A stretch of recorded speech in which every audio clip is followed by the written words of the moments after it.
Kur vjen puna te drejtësia e re, Berisha bëhet me të gjithë, mjaft që ata të jenë kundër, ndaj sot doktori u bë me Edi Ramën. Nuk mund të konceptoj kurrë që një prokuror cili do qoftaj të marrë rrogë më shumë se kryetari gjykatës lartë apo kryetari gjykatës kushtetuese, apo gjykatësi kushtetues, për të patur një prokurori politike. Edi Rama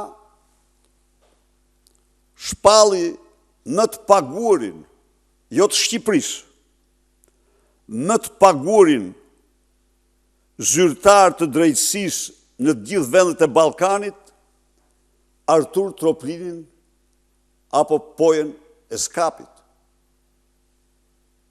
me 7.200 euro rrogën.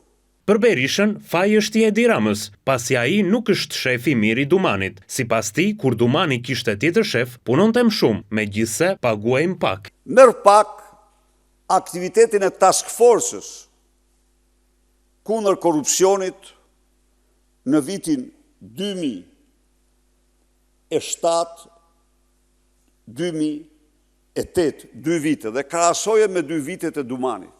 Pse? Dumani ka qenë, po si mbyllte dot dosjet. Si ishte task force. Ai ishte task force. Aty kishte agent tatimor, agent doganor, agent shërbimit informativ, antar të policisë kriminale. Dhe Dumani nuk i mbyllte dot siç bën tani. Por në fund bashkohet me Ramën, aty ku u dhem dhëmbi njësoj. Prokuroria politike nuk mund të përkrahet kurrë, sepse prokuroria politike është absolutisht e destinuar të dështojë në mënyrën më të sigurt